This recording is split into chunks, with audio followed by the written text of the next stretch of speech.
Hey, Madlad. what's up, Hey, Madlad? what's up? Fancy seeing you here. So imagine my surprise on a Friday night. I just thought I was gonna chill and relax. I've had a long week. I've been renovating my house. You see, my office is being worked on. I was just gonna chill. I was just gonna relax, and then I saw the last hour and a half for 2 hours, and here we are. Yeah. Okay. So Yeah. So So what? the first thing. before Go you ahead. do that, hey everyone, if you're enjoying this content, do me a favor, hit the follow button right now. Make sure notifications are on. We give you this content all the time. So yeah, this is a new challenger has arrived. We'll go with this, but yeah. But if you've been enjoying this content, right? Yeah, hit that follow button right this second. We do this all the time. Don't want you to miss out. Make sure the notification bell is on. So we'll continue on with this conversation for a certain amount of time, because I don't want to because I don't want to put Omni in a position where he has to double the amount of time he's doing this. So Omni, the moment you're ready to tap out, you let us know. Okay, this is bonus time. So if you need to tap out, you just let us know. Okay, yeah. So here we go. This is the thing that's happening. So Matt Latin, here, do your thing. All right. There's a thing that I want to start off with this whole the fish thing, right? Like we're talking about animal suffering, and this is completely irrelevant to the point. We'll talk about the actual point because there are issues, obviously. But with the fish, we don't actually have an accurate way of measuring suffering. It's you guessing that those fish eggs are going to be unhappy that they're eaten, right? Like we as humans don't understand enough about what life is to begin with to make the assessments that you're suggesting we should be making. So your thought that we should wipe out a whole species based on our assumed suffering of them with our lack of knowledge is kind of irrational, is it not? Well, no. So it's true that we obviously cannot have certainty about whether they experience suffering, but we can look at biologically what things we would expect them to get well-being from. We can look at the way their brains work and what things they do get well-being and what things they get suffering from, and attempt to weigh them up. And so it seems like and then we can use reasoning to figure out whether we that the suffering outweighs. And there's some inaccuracy.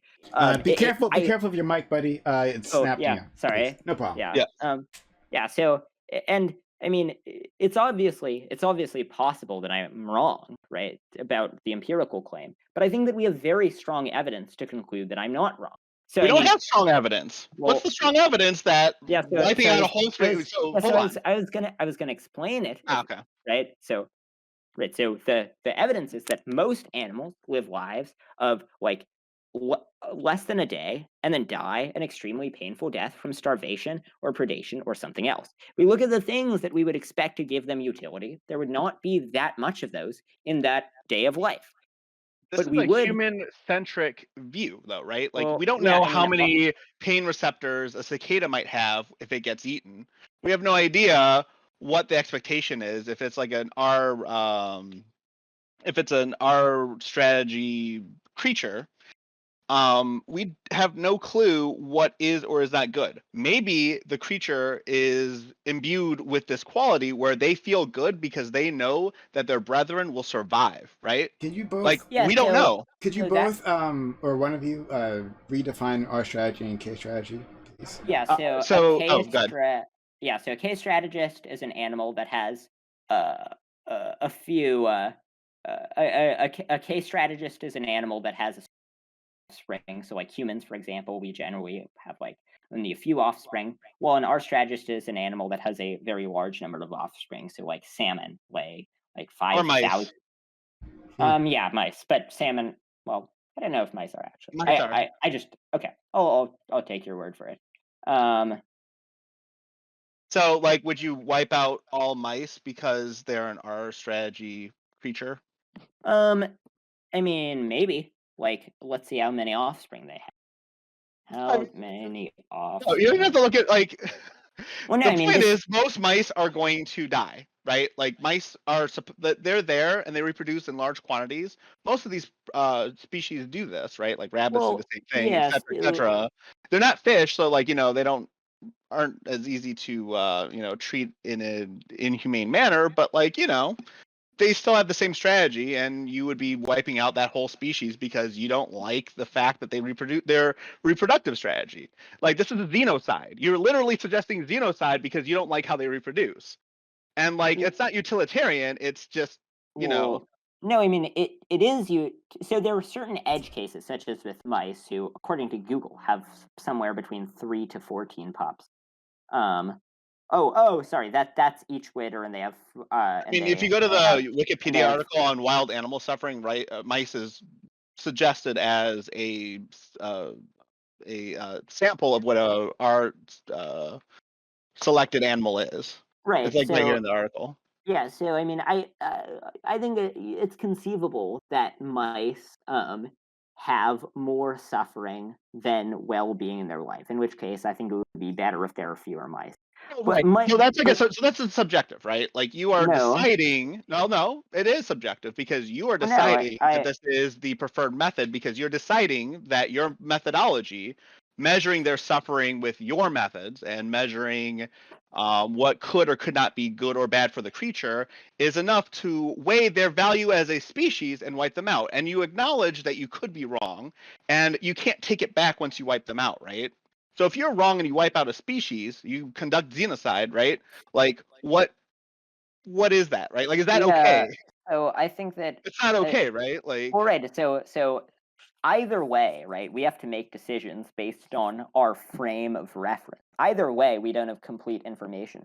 And so in the case of your position, it's possible that if we don't wipe out, salmon, if I'm correct, then if we don't wipe out salmon, we're creating a grave mortal evil that's inflicting prolonged what is suffering evil among. though? No. Like, you're creating like these definitions. Like, you're deciding that something is evil. You're deciding that something, like, Yeah, this is what, like, okay. the status quo. Obvious, Like, yeah. hold on, So hold on. Mad Lad, Like, obviously whoever's decision is the one who's making the decision. So they right, have to add up the variables that are relevant to the decision that they're making.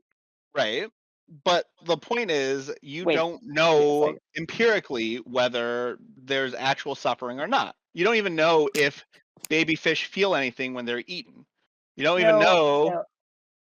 You don't. Well, You have no I don't. idea. We You're don't. making assumptions, right? You don't know anything about the biology of the matter, how many nerve endings each animal has, or whether they feel euphoria when they're eaten or not. For example, praying mantis having its head eaten while they're reproducing allows them to actually release their seed into a female praying mantis. And there is it's suggested that there is a feeling of euphoria when this act with the head being consumed happens, right? So, like, Right. you don't actually know one way or another whether there's suffering or not. You're making a well-reasoned assessment, which I'll give you. Like, you're trying to reason this out, which is nice. I appreciate the fact that you're trying to reason this, but you're making this very you're making a decision that is rather you can't. It's very important, right? You can't take it back. Like, this is a thought. But we can't take it. There's no But we undo can't. button, right? Yeah. Well, we can't. And We we're can't. talking about millions and millions of creatures, right? Right. But we And can't. you're But we suggesting that we can't. kill Yeah. them to ease Mad their Lad. suffering. Yeah. So obviously, right. The But I mean, consequences are real, right? Like, yeah, I agree with that, right? So, but we can't take it back either way. So if we for hundreds of years allow just this enormous amount of extreme agony to occur for sentient beings, then that's not a well, decision we don't that we actually can't know take what. back. I mean, but see, all this stuff is subjective. So the thing is, like, do Well, I we don't. wait? I mean, I mean, the question is really here: is it better to wait, like, until we actually understand how the stuff works, or should we make our decision now and wipe out a species or few well, I mean, more, I right? Like, don't trust. Well, one, I mean, I'm talking more about just reducing the animal species hold and on, less I about. didn't hear that. What was that? Why I'm talking oh, sorry. Yeah, I'm talking less about more about like reducing the number of animals that are members of a species, and less about wiping out species as a whole, or wiping Okay. out the entirety of a Well, species. the whole basis of that argument that you had, creating fewer numbers of individuals in a species, was revolving around this idea that if you allow folks to pollute and pay a tax for it, that the reduction is not actually harmful because they're dying a terrible death due to chemicals instead of being eaten, which also actually kind of undermines this whole discussion. In fact, Right. since that is a part of it, we should probably move on to the actual tax, right? And talk about that because, in a sense, actually, now that I'm thinking about it, the fact that DDT weakens bird eggs, for example, would cause those baby birds to suffer quite a bit if, for example, they were unable to form appropriately, et cetera, right? Like the Yeah. chemicals being released by these polluters kind of undermines this whole thrust of the argument in the first place because these are probably also horrible ways to die. So you're not actually reducing suffering here. You're actually literally creating a new exciting way for these animals to, suffer evil, whatever. Um, So, yeah, so so so going wait, back to the wait, wait, pollution tax. Oh, yeah. Matt, I mean, like you okay, so you went on for like a paragraph or two, right? I So apologize. Go ahead. no, it's fine. But yeah. So I mean, I think that it's true that there is some amount of uncertainty, and I think in the case of clear if it caused more well-being than suffering. I don't know exactly what the bird ate, but the point I was raising there was just that there are significant downsides to environmental policy for human beings. Um, but I mean, in terms of the argument about how well we might be wrong, it's true we might be wrong, but we might be wrong in both directions. So it might be the case that that we just, as a result of not wiping out species, cause a huge amount of suffering. Now, your response to that was, well, but sure, but we can go back and wipe them out if we are wrong in the future. But I didn't trust humans very much to, in the future, come to their senses and wipe out species. I'm getting some echo from your end. Um, Oh, sorry. Yeah. and wipe out and wipe out species if wiping out species would maximize well-being. Sorry, wait. Yeah, sorry, I lost my train of thought. You're saying Uh, that you don't trust the future humans to right. say, "Oh, yes, I agree with Omni circa 2021 that these species need to die once we understand that there's this level of suffering or not."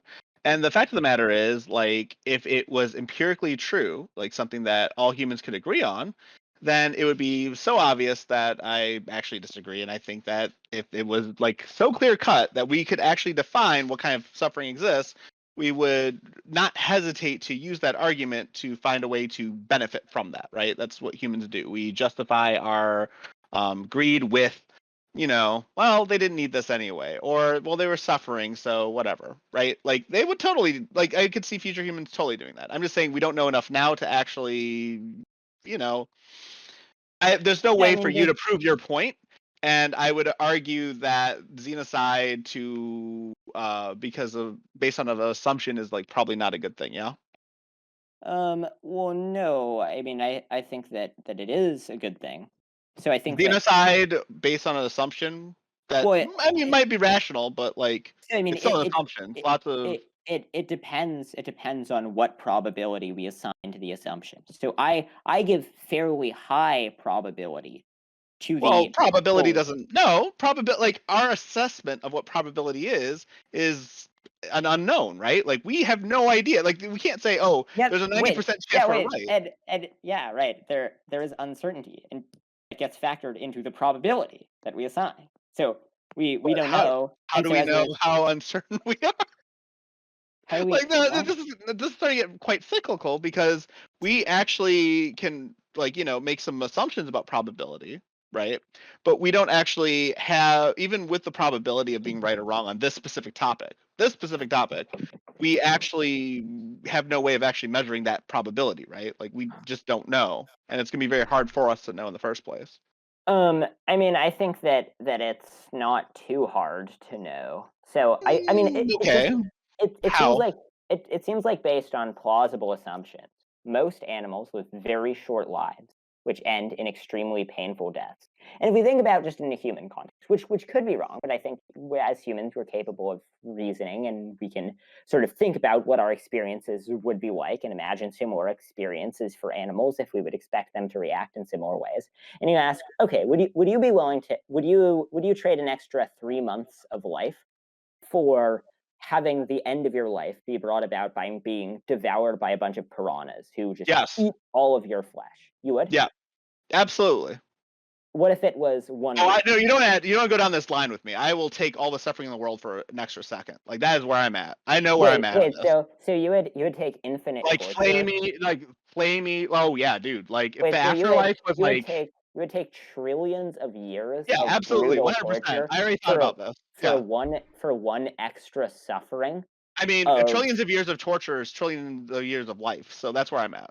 Like, you don't want to go down this road with me. I have this very strong, like, you get one life, whatever. You're gonna go. Like, I would take like if the rest of my life was like brain in a jar, and I saw people like every 100 years or something, and they would like curse me out, and it would be like not a great experience. I would take it. Okay, so like okay. that's I mean, I wrong. think that's just But that's a like a personal preference, right? Like that doesn't mean that I'm right, and I wouldn't inflict that personal preference on anyone else. And my argument here is that your personal thought process here about these species should not be necessarily inflicted on species at all. well, Oh, yeah. So I mean, I'm a moral realist, right? I think that there is a right answer to moral questions. Um, I mean, I think that you have a view in terms of what type of well-being and suffering you would take that I think just almost no one would be willing to experience trillions of years of the worst suffering imaginable just for one extra moment of joy. I mean, it again, the trillions of years of suffering would be like life, right? Like I'm cool with it.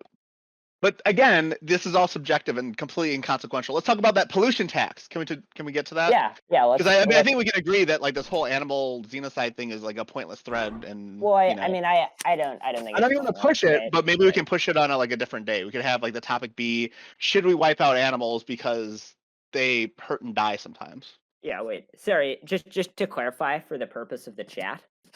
My position is not that like I'm not an anti-natalist in the human culture. My position is not that like life is generally suffering. Um my position is merely that I think most animals have way more well-being, way more suffering than well-being in their life. And so as a result, I think that it would be better if there were fewer animals because I'm a utilitarian. And I in have a terms of question for you. Oh, sorry. wait, sorry, just another thing. And in terms of the people are regarding moral realism with derision, which is, I think, silly, given that the majority of philosophers are also moral realists. Only like 27% of philosophers are not moral realists, according to the most recent field papers.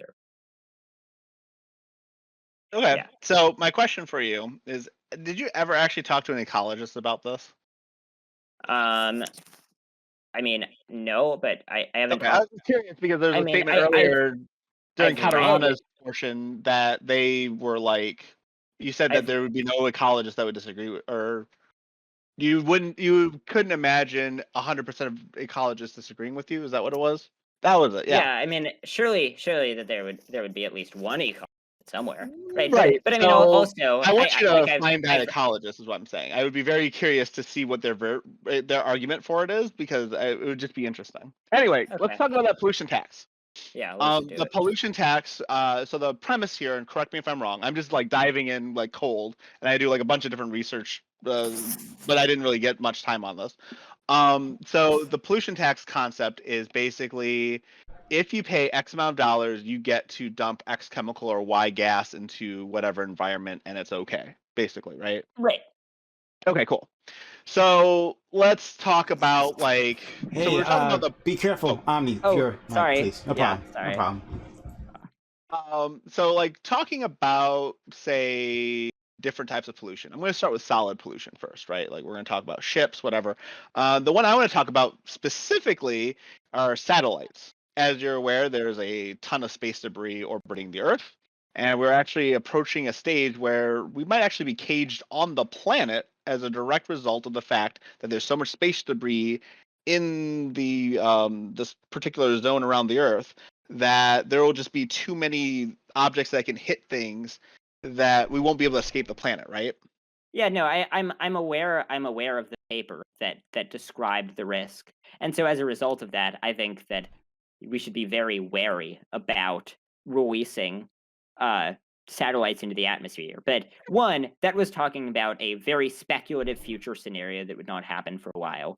And Not so speculative. This could actually, the stuff I was looking at indicated that this could be happening within the next like 20 years or so, because we just have been pumping satellites into space. Now I have to double check this stuff. This is something I looked at a little bit ago. right, so I mean, But this is kind of an empirical question about the space debris point. I remember I learned about this a few years ago in ninth grade, but I haven't like studied it very much since. But I think that it was generally a pretty low risk. But I agree that the outcome is sufficiently bad that we should try very, very hard well, to okay. So let me clarify for everyone so that protect folks space. understand what's going on.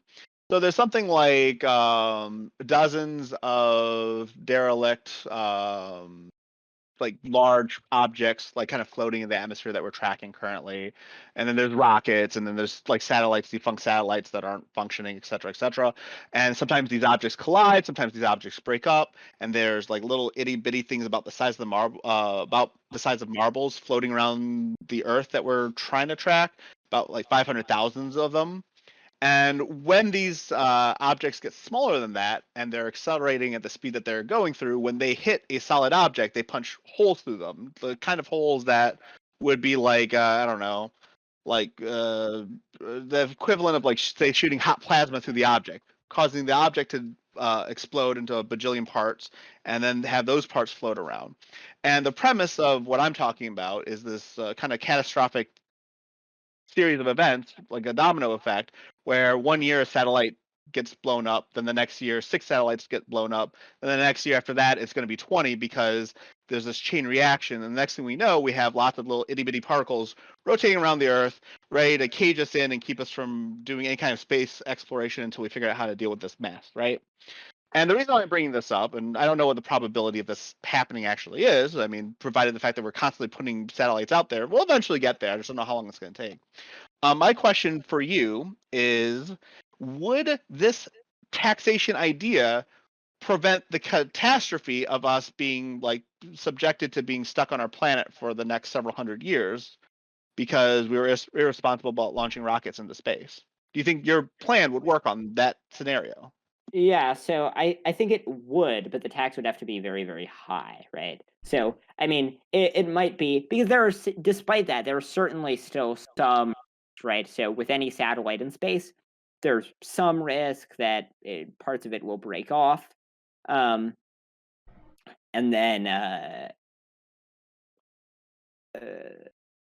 would would break off, and then it'll pose risks for boxing us I mean, permanently. it would be like filling in a can of. I don't know if you guys saw the science video, but there's this guy who um, filled a steel canister with water, closed the lid, and then started pouring liquid nitrogen on it, like over and over again, until the whole thing exploded and almost killed him. Right? I don't know why he did this. It was for the memes and it's for his Facebook channel, whatever. Um, but that would be like the equivalent of that, like constantly making something colder until it exploded and ruined everything. Right? So my Right. point Yeah. is, So if this eventuality will happen as we keep pumping, rockets into space, um, how would a tax actually prevent this nightmare scenario from actually happening? well, I Because mean, it's not just given that okay. risks are inevitable to some degree, and we don't want the number of things that pose the risks of causing the scenario to be zero, right? So we don't want to cease all space exploration because of risks of that.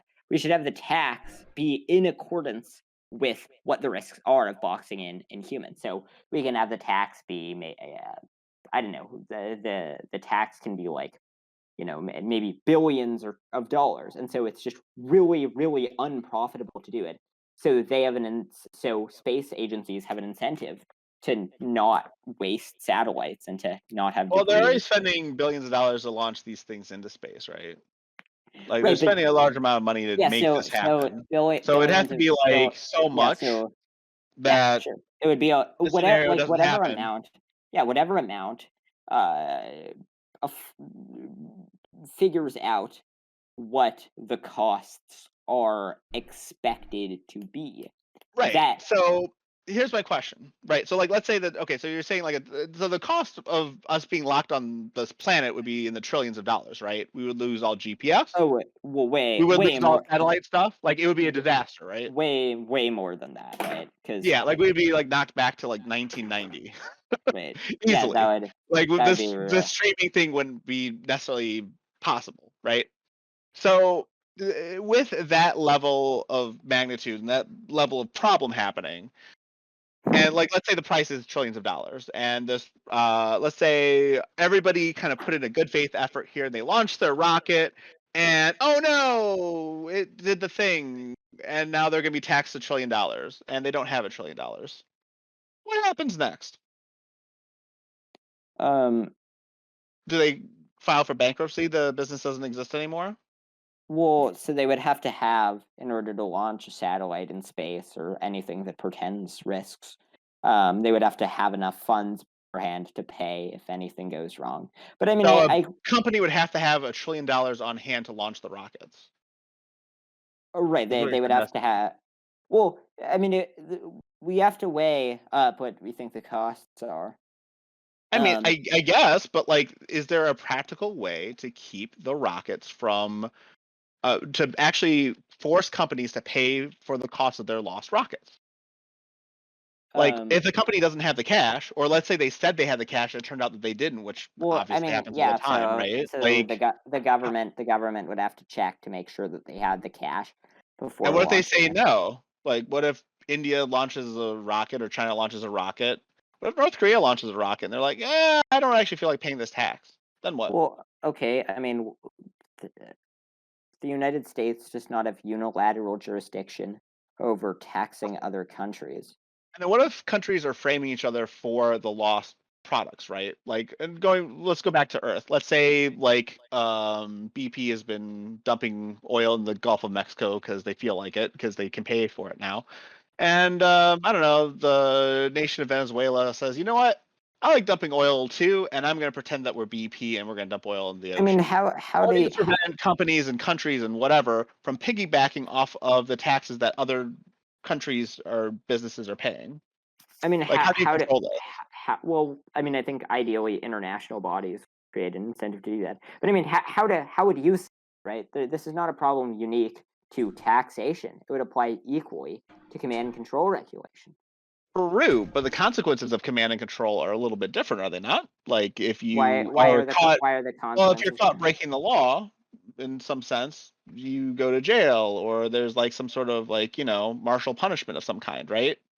Right, So, like the framing, and so like, similarly, if you were caught intentionally trying to tax, and there is mens rea, then you would go to so jail. like, so you're right. Like, there'd be some of that, right? But the thing I is, mean, no, it I would work wouldn't look exactly exactly. the same. I'm Why actually not? about to own you here. See, the point is that if Okay. there is businesses who are being allowed to do it, they are providing a front and a cover for folks who are not allowed to do it.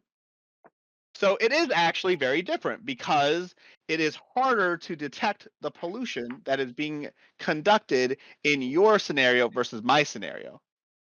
No, so I mean, I think you're really wrong about that. So I mean, with a Pigouvian tax, it requires that they have less information than it does with command and control regulations. Because with command and control regulations, the government has to have knowledge about all the activities that are going on, not just the externalities that are being caused by those activities. So you're saying that. So I mean, when we're talking about wrongdoers here, like the government won't know about them one way or the other, right? Like it's the government's job to catch them. Cool. With this tax, there's going to be folks who can front as the folks who are supposed to be doing the illegal dumping or the not illegal dumping, right? Like the legal Well, I dumping. mean, but the I mean, so would you So how propose do you like how do you catch would your proposal just ban all pollution? I a proposal on my end would be there's a few things that I'd have to articulate that I'm not quite ready for. I'll get to that in a second.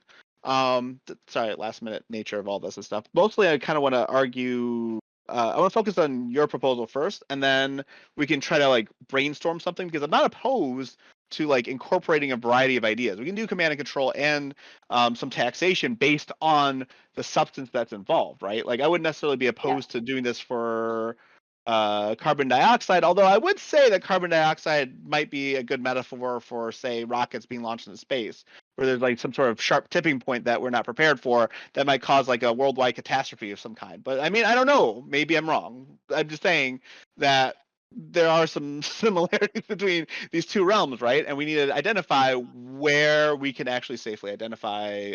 We need to identify what's safe, what's not safe, and we also don't have a lot of knowledge on how to deal with some of these issues, right? But I wanted to say that, like, Well, emphatically speaking, sorry. like, Can I just respond to what you just said? yeah, Because yeah, I sure. actually would not disagree. I think that there are certain areas with costs that are so great that the optimal amount of them is 0. So, for example, I mean, I think that like dumping waste into people's drinking water, that should be fully illegal because it's not like there's no plausible scenario in which the benefits of that outweigh the cost, and there's only a risk. Um, I mean, I'm in favor of our command and control regulations in air quotes on murder. I don't think we should tax murder. I think it's good that we ban murder because I think taxing murder would open up the doors to people murdering other people in certain situations when I think that the socially optimal level of murder is 0. Um, so R.I.P. I McAfee. agree with you. R.I.P. Yeah, so Sorry, I I want to agree make a with you that McAfee reference there. All right, yeah, keep going. Sorry, I'm yeah, being silly. so I agree with you that, and maybe the space case is a case where we would do best to ban environmental regulate or well to ban the activities, not to ban environmental regulations. Um, I mean, I would it would depend on the activities, Right. right? But I mean, you can acknowledge that there is a command and control that is like beneficial and that should be used then, right? Right. I think that there are Cool. certain cases, certain rare cases, for where command and control regulations are appropriate.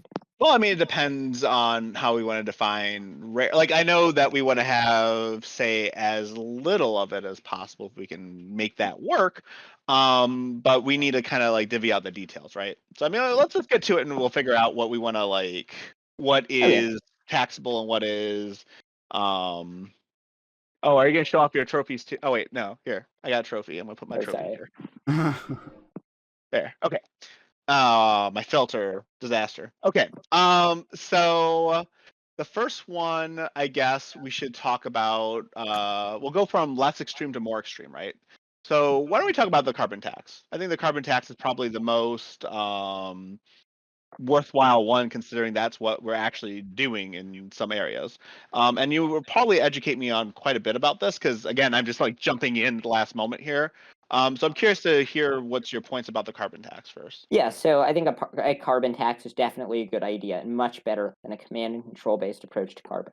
So, I mean, that's why 81% of economists agree that a market based mechanism is better. The Canadian provinces that have a carbon tax have higher rates of economic growth than the ones that don't. The carbon tax is less regressive than command and control Wait, hold regulation. on. That Canadian province thing, wasn't that something we decided was a weak argument already?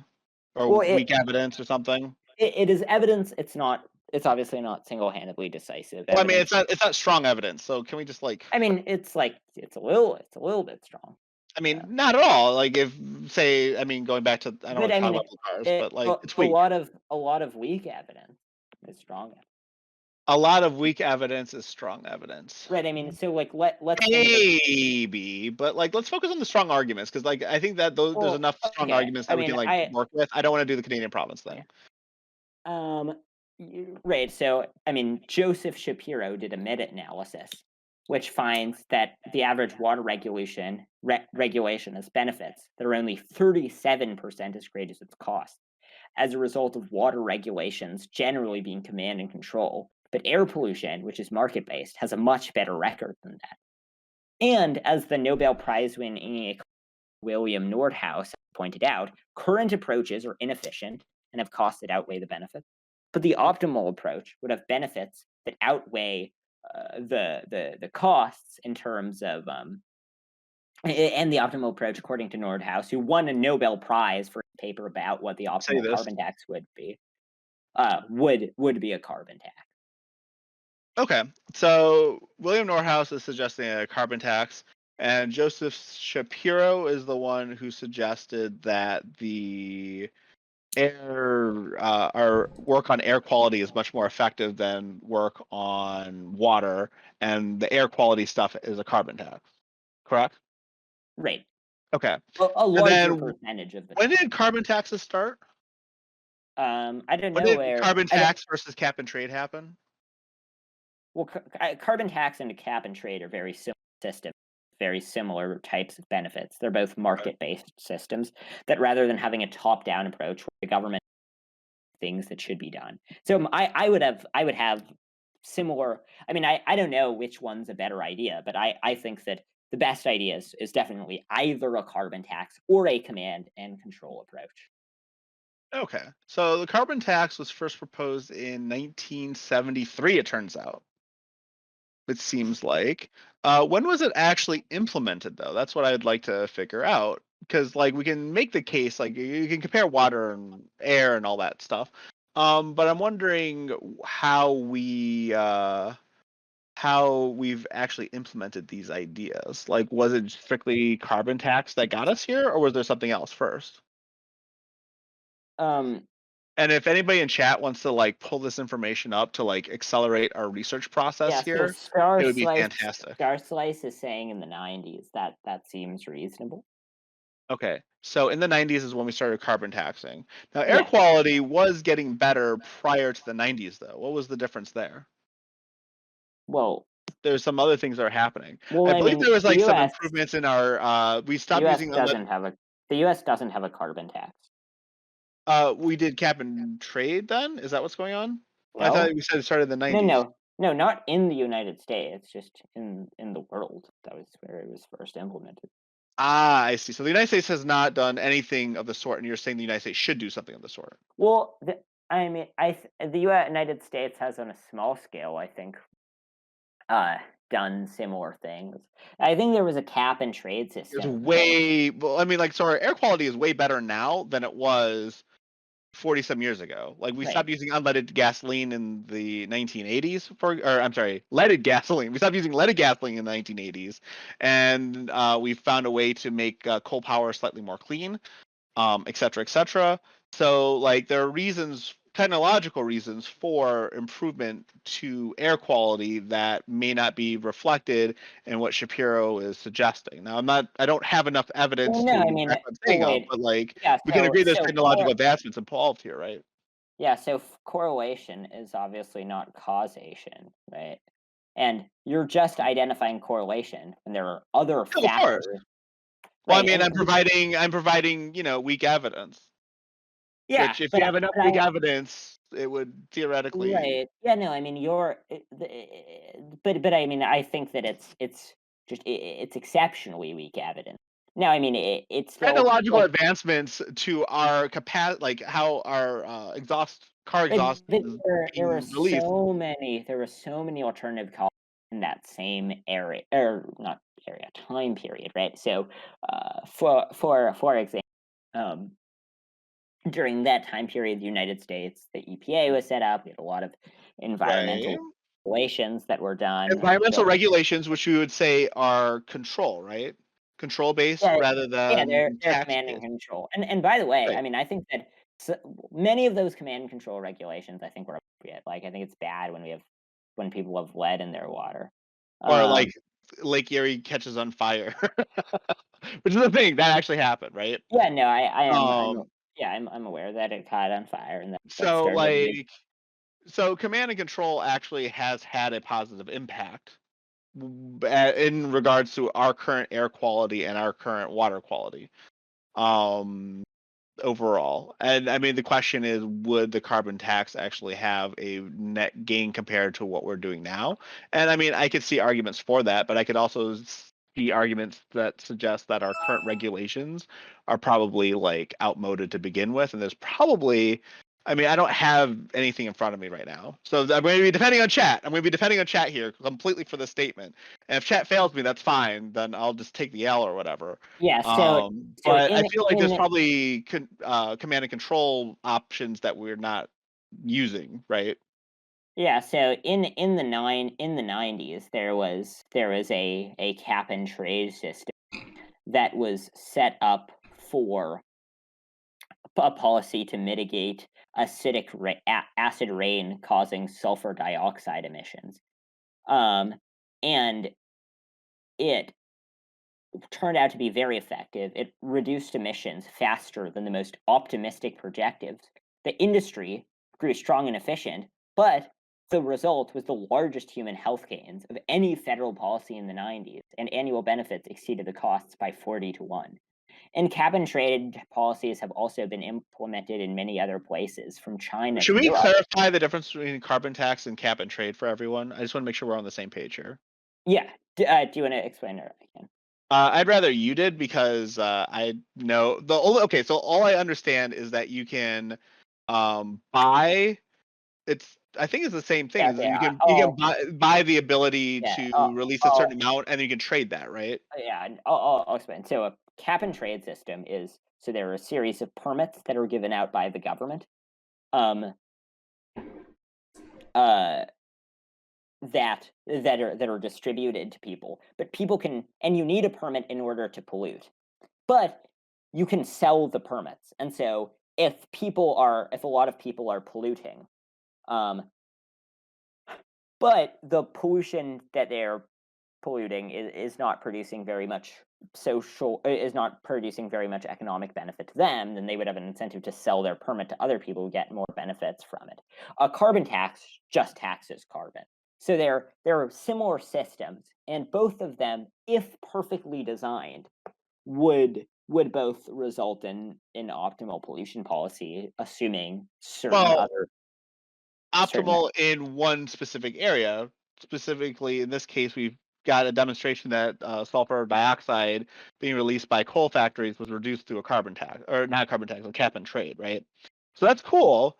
But like, if our issue is, say, again, this concept of climate change and carbon being pumped in the atmosphere at a ridiculously high rate, then we need to reduce that. The equivalent of rockets being launched into space. Um, would this be enough to resolve that issue, I guess?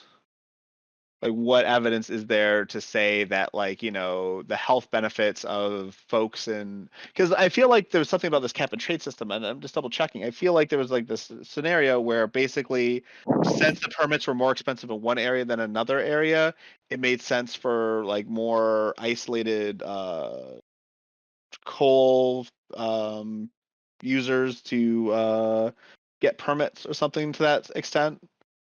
This is me like trying to remember fuzzy things here. So if I'm wrong, I'm wrong. Is Wait, that is that familiar? I'm not sure what you're talking about.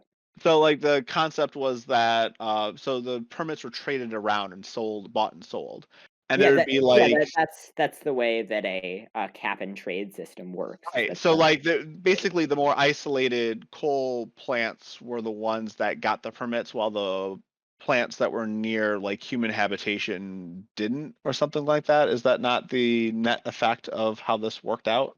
right?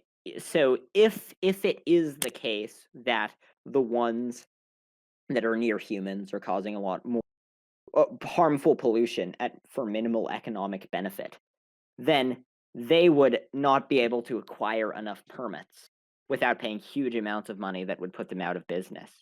Right. Eh, So then we basically were able to create zones where their pollution was okay, and then there's zones where pollution's not okay, right? Um, well, Effectively. no, so it's not about creating zones where it's okay. It's about making it so that in order to pollute, you need to have a permit. And so as a result of that, that has the effect of making it so that people who are closer, who are polluting more in ways that are more harmful, given that the permits are required relative to the amount of pollution being produced. The people who are producing more pollution and producing pollution that's more harmful have to get a lot more permits and have to, as a result of that, pay a lot more money to pollute. Right. But again, the roundabout effect after this whole process works itself out is that there's going to be factories that do all the bad stuff far away from people, right? Um, well, yeah, but they would still have to pay. They would like, They're given that. paying for it. I get it, but like they're still doing it, right? I mean, yes, And my point some will is, certainly do if it. if the whole world is a bad place for carbon to happen, how would this process work? Like, Um, so the reason why the health gains happened is because we were able to drive coal plants away from us, right? So No, if it's a whole the reason the health gains happened was because it made it so that well, this was not just about coal companies, it was about other things, but the reason the health gains happened was because it made it so that entities have an incentive to reduce their carbon emissions, so they don't have to pay so much money for, right, so um there's additional incentives too, but like I do oh, remember there's like a geographical shift as well. and it put the polluters who are paying exorbitant sums of money, as a result of needing to buy huge amounts of permits given their enormous detrimental environmental effect. It put many of them out of business.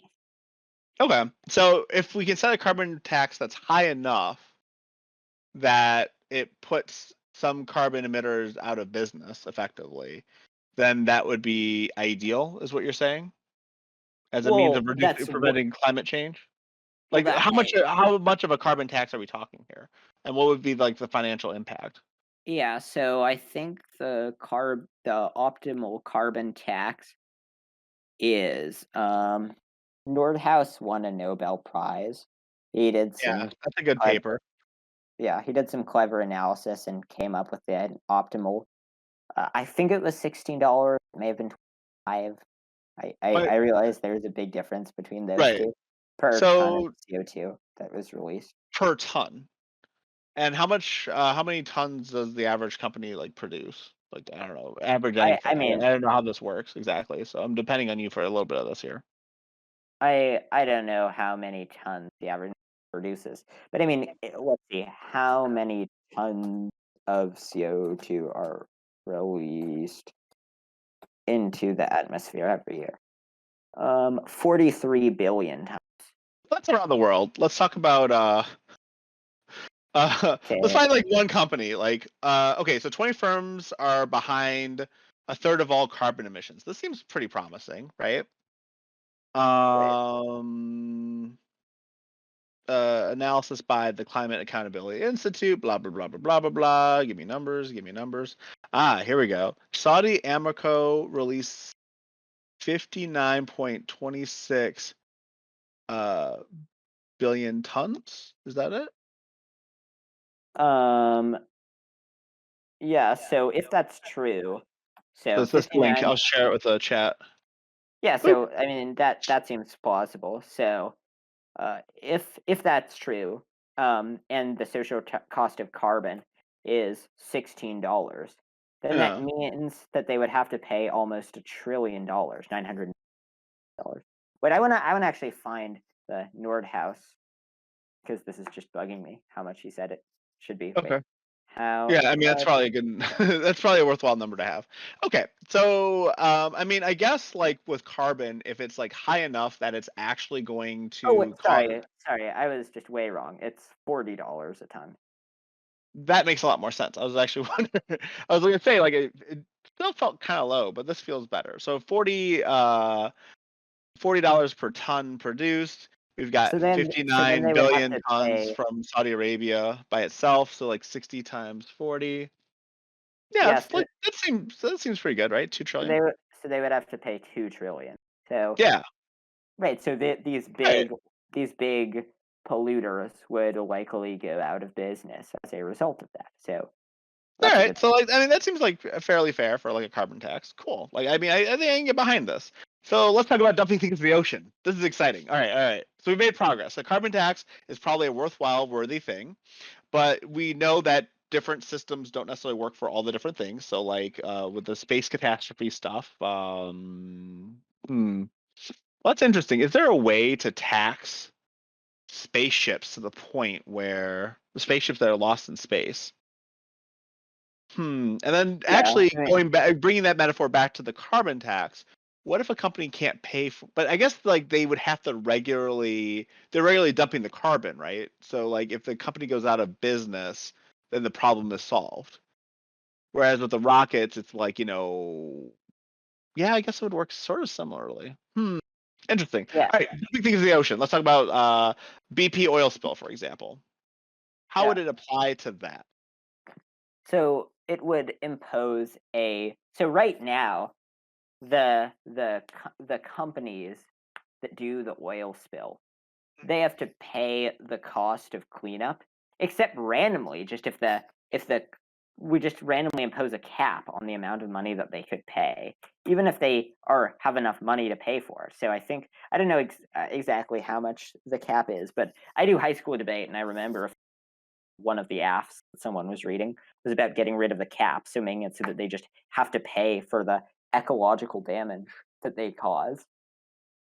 So it would be so you'd be paying a strict amount of money for the amount of oil that you've spilled through your processes. And then it would be so it wouldn't be the price of cleanup. It would literally no. Are you saying it should be the price of cleanup, or should it be the like some sort of cost per like barrel of oil spilled? And how do you measure It's the barrels of oil? I guess.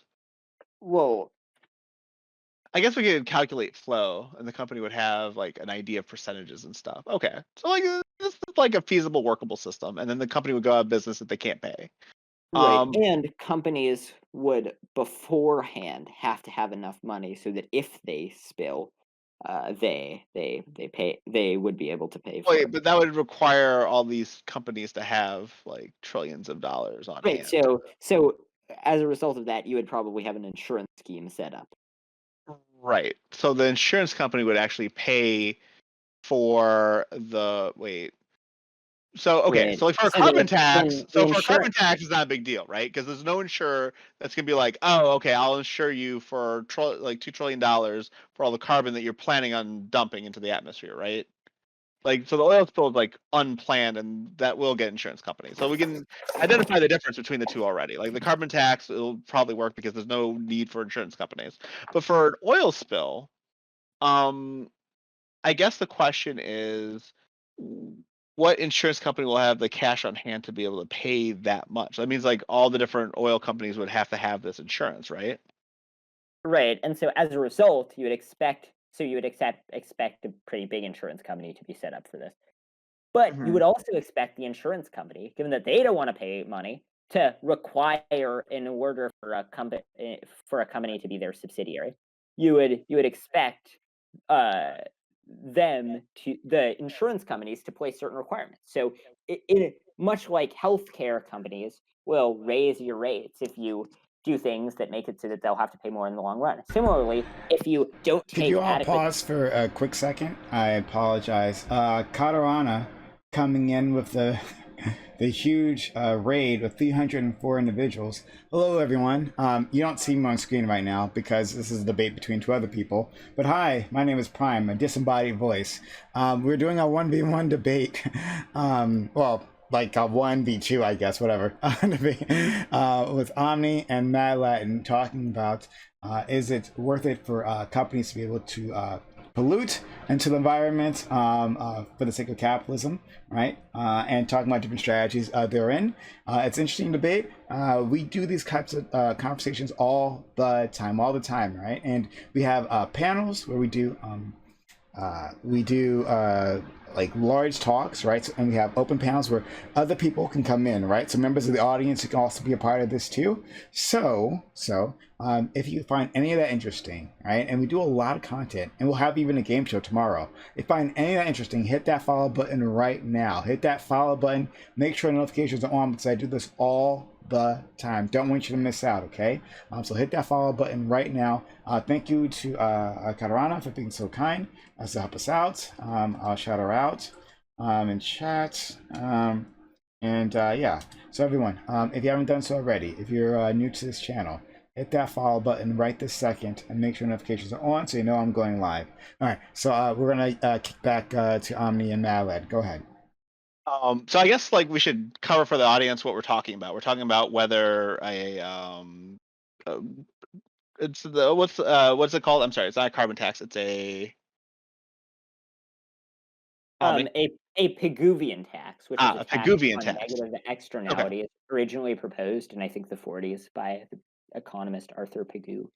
right. So like that tax, the P tax, will apply to if applied to carbon would be the carbon tax, right? So we're debating the whether it's worthwhile for all the different types of pollutions that exist. So we've covered carbon and we've covered space. Space we're still working on. Carbon taxing seems like it's actually a pretty good idea so far.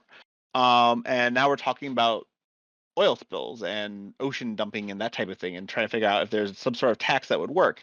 And what we've come to the conclusion of so far, and we both agree on this at this point, is that there would be a multitude of insurance companies that would form as a result of this sort of taxation system being implemented on companies that do this type of thing. But I think there's problems with that is different from the carbon tax because like there's not going to be an insurance company for carbon taxes obviously, because we know that these organizations are just going to produce the carbon from year to year to year to year. Whereas with oil spill, it's kind of a random chance type thing. All right. So we're trying to figure out what the implications of an insurance company would be on these types of industries. And yeah, so the benefit here is that an insurance company would be able to tell these different organizations, these different companies, you need to tighten up your pipe that's underwater. You need to tighten up you need to make your oil rigs, this much better. There'd be like a lot of regulations that a company would have to follow prior to being insured. So I could sort of get behind this concept.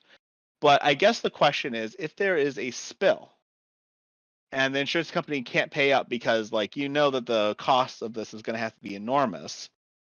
And like I feel like there's a lot of situations where insurers will reject financial responsibility when a company or a person needs the insurance because they fail to do X, Y, or Z to be eligible for the insurance, right? Like Yeah, that's like a very clear thing. so the way it would work, given that these are fairly large transactions, would be that they just have to beforehand have a mechanism fund, and all parties who are relevant for securing the funds have to, agree that if things go wrong, they would secure the funds to pay for it. And so the insurance company couldn't say, "Oh, well, you broke your end of the." Well, that's not. Well, see, then that goes completely against the concept of the insurance company saying, "Hey, you need to tighten up your pipes. You need to do this, that, or the other thing Well, they to be can. able to get the insurance, right?" Well, the Because, like, insurance let's say, the insurance company could say, "Well, we are not going to let you buy our insurance unless you are willing to make these certain modifications, or we are going to raise your rates considerably what if a unless." company says we did it, and then it turned out that they didn't? The spill happens, and the insurance company says we should not be liable for this, and the company doesn't have the funds to pay for cleanup because they don't. Well, right. So again, I mean, if they don't have enough funds to based on either the polluter or the insurance company to pay for it, then Well, they just wouldn't. the point of the insurance company was to provide the funds, right? Right. So, but if the person does not have an insurance company that is willing to pay for damages, such that they are able, if things go wrong, to pay for the costs of the oil spill, then they would be prohibited from selling the oil, Well, okay, fine, or but that's not even the from sending oil overseas. Right. well, right, but that's not the point. This is like a post-incident situation, right? We're not talking about a Right, situation where they just wouldn't be able to ship it in the first place if they didn't. that's not how that works. Like we both know that like things happen, right? Like literally, the insurance company is gonna be looking for ways of avoiding having to pay, and if they have sufficient Okay, justification. but legally they would not be able to, right? No, So it they would. happens all the time. What do you mean? Like, there's insurance companies that say we don't have to pay for that because X, Y, or Z. You failed to Right. do So your due diligence, yeah, so we're not going to yeah. pay. So that is the way that some oil companies work, right? Right. And that some insurance companies work. But based on the system that I advocated, that would not be the way that it would be able to work. Because if the insurance company would not have been willing to set up the funds beforehand, then or did not have both willingness and capability There's to two go. parts to this, right? Like, again, you have the insurance company that's telling these companies you have to do X, Y, or Z before we insure you. And then we have a scenario where the company says, okay, and then proceeds to not necessarily do it in all cases. And because of their negligence, an oil spill happens. And now we're going back to the insurance company that said, you promised and you didn't. So we're not going to cover you. Yeah, so And the oil company wouldn't have the money to pay it. Madlad, insurance company would not be allowed to do that. So So if an insurance company is not allowed to say, you didn't do what we agreed to do, why would the insurance company want to be involved in the first place? So the insurance company would be allowed to say, we are not going to allow you to purchase our insurance in the first place. But the insurance company, once a person has already purchased the insurance, would not be able to retroactively say that they're Okay. not So this is the on thing. inadequate precautions The taken insurance by. company does not know that the oil company failed to follow the regulations until after the oil spill happened. Right, so the insurance company would, as a result of that, have an incentive for adequate monitoring. Because for adequate monitoring to make sure that they're not violating the So safety there's an procedures. incentive, but you're saying like all these And groups and have and incentive. and if they draw up the contract with the company that says the company will take certain safety precautions, and then I'm the talking company about all the and balls then dropping here. You need right, to have something yeah, that like no, what happens when all the balls are dropped? Like you're saying, oh, we can prevent this ball from so dropping, we can so prevent this ball so from dropping, and I so disagree. yeah, Like, so what do you do when all the balls drop? I'm advocating for setting up a system where there would be a mechanism for paying. Now, it is in theory possible to imagine a scenario where where the insurance company would not be able to say. But I think that's not a plausible account of the That's vast very majority. plausible because it happens all the time in Yes, it insurance. Like happens all the time in other contexts which do not have the legal regulations to prevent this that I advocate for, where the insurance company has to cover the damages in those cases, regardless saying of the that negligence, yeah, like but that's not that but regardless of no. the negligence on the Insurance part of companies the always provider. promise to no, insurance companies always promise to pay when X, Y, or Z happens. These regulations exist. Insurance companies do Well, have no, to pay when they they promise they have to pay. It's a matter of court. Like you could literally take an insurance company to court for failing to follow through on their contract. Like that's all in the legal system already. My point is that they will find exceptions to the rules, legal exceptions that let them get out of their contract. If you don't, take your blood pressure medication every day, or if a company failed to do their due diligence and monitor, this is human failure happening, right? Like this is like a manager who has been good every day taking a day off and saying, nah, I don't feel like doing this, or a new trainee who doesn't right, follow the so rules causing yeah, but an oil spill, right? Matt, the distinction is that health insurance companies, if you've done negligent things, then they don't legally have to cover you, right? So they can say, well, you did X thing, so you're not eligible for our insurance. Applies to In any insurance, like any insurance well, no, but company. okay, you're not tracking. In this case, based on the legal regulations, the insurance company has to cover them under all circumstances once they There's purchase. no one's no, because then these companies can say, well, we don't have to worry about following the rules that we agreed to because the insurance company has to pay. You're de-incentivizing the company to actually follow through with their promises because Yeah, they know the insurance so company is going to cover their stuff. well, one, so the insurance company has an incentive to do regular monitoring, such that if the company is not complying, then they drop them as the provider of as the provider of their insurance. And and if the companies agree to do a thing and then they don't do that thing, then the insurance companies can sue them, regardless of whether or not a spill actually happens. But they can sue them for breach of contract. Right. And again, if the company doesn't have the wealth to deal with it, that's fine. So like if it's suing a company for a breach of contract, that's great and everything is fine. And you can say that the insurance companies are going to work really hard to police, but there are going to be system failures. Every system has failure. That's like the point of having a system. The system is to figure out how to deal with failure, right? And my point is that your system does not adequately deal with the concept of failure. We're dealing with So things like it BP does. spilling oil Yeah, in yeah, wait. the So, Gulf again, right? but Mad Lad, um, so the scenario that you gave is not an example of system failure, right? The example so It is what you system said. failure. Oh, wait. So what you said is that maybe the people will go out of business if sued. But the distinction is that is a case of them suing when there has not the case that we're talking about is when there has not been an oil spill, right? They're just suing them independently for breach of contract. So and so if they sue them for breach of contract and they can't pay, then they go out of business the way that like any other suit would work, right? So like if they catch it early, and this scenario is like very rosy, like they catch it early, everything's fine, great, whatever.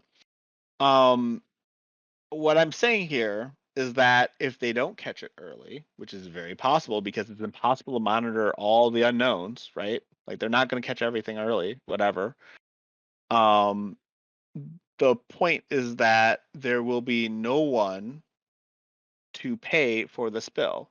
And I'm not even getting into the concept that these insurance companies might not even have like the cash on hand to do things. I know you're saying that they have to for X reasons or Y reasons, but oftentimes insurance companies are like not, you know, able to cover something that is of this magnitude. So like Yes, I it and would so it be would have to require a very special insurance company. it But would be that notwithstanding, legally required to do it beforehand. right. So I mean, like that's what you're saying, and like that's fine. I'm not gonna argue the point because, like, it's kind of a. I feel like it's a very difficult point because this is a hypothetical. It's a hard point to discuss. So like, I'm not gonna touch on that. What I'm gonna touch on though is the concept of system failure and nobody being available to pay for um whatever incident happens. And I understand that it could be a situation where I mean like I understand that like with our current scenario we have oil spills and people are still not paying for it. That's true. I agree with that. I understand that that's happening. My point is that your system for water so far does not seem to be a solution. And we need to find a better way of dealing with this. Well, I mean, I think that I mean, oil spills are not the main thing afflicting the water. I mean, things like agricultural runoff, point and non-point source pollution, um, Yeah. fertilizer runoff, nuclear power plants, dams, etc., all produce a large amount of pollution. Actually, there was a paper that proposed in 2007 by well, there was one in 2015 by Owen and Apps, and there was one in 2007 that was by Workman, that advocated for a cap and trade system for dam pollution, which would make it so that they have an incentive not to do excessive dam So pollution. it seems like, and like I see which direction you're going here. So it seems like if it is a scenario where you are regularly expecting pollution to happen on a regular basis, and you can predict that number, a tax makes sense, right? Because since we can predict it, so anytime there's a situation where the pollution is something we can manage, and we can expect that pollution on a regular basis, it's okay to do this type of tax. The P tax, because I keep forgetting how to say the name of the tax. I apologize. It's late. But Piguvian, like Piguvian, yeah, like Piguvian. yeah. Cool. Piguvian taxing. Great. So Piguvian tax on things that we can kind of anticipate and cope with is fine. But then when it comes to scenarios that are like not actually resolvable, that or when it comes to things that are not fine, the tax doesn't work. Is kind of where we're going. Does that make sense? Does that feel good? Yeah, so I understand your position, and I think it makes some degree, but I think that insurance companies we can align incentives such that we still have a market-based system. You don't necessarily have. I mean, you agree that you can have a control system necessary for dealing with things. And you actually I was going to bring up the murder thing, and you brought it up for me, where we don't have a tax on murder. We just, ban it outright. And I think in situations where the stakes are high, it's completely fair to do that. And when we're talking about these scenarios that we can't cope with, where we're not regularly getting a regular flow of this type of pollution into X environment or Y environment, the control system makes a lot more sense, does it not? Because it's not acceptable pollution. It's not something that we can cope with, and thus we should go out of our way to outright ban these scenarios from happening. Well, I mean, I don't think we should ban the scenarios, right? I mean, would you advocate just banning oil as an entire, just I in its would, if I entirety? had, well, I mean, so as far as energy policy goes, I think that it should be physics-based energy generation and not chemical-based, right? Like if we can use windmills and wave generators, that type of thing to generate energy, that is preferable, or solar panels is preferable to using chemicals. So like I would advocate for reducing chemical energy generation first, and then follow that with nuclear, and then try to make it all physics based entirely in the future whenever that is actually attainable.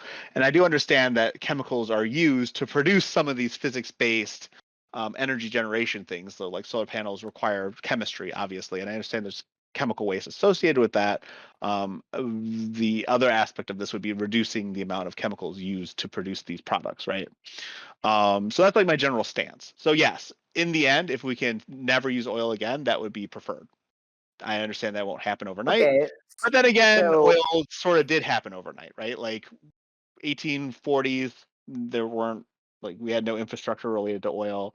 And then what, it was like 60 years, 70 years later, like the whole country is paved with asphalt roads. There's gas stations on every other corner, etc. I guess it was probably 90 years, whatever.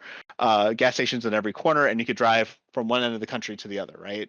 So like we basically brought up the whole automotive industry overnight. In fact, actually, the automotive industry started even later than the oil being released. So it was like what, like 1890s is probably when the first automobiles started rolling around. So like 40 years, we're able to completely convert our entire economy to like, and our entire society to this right, system.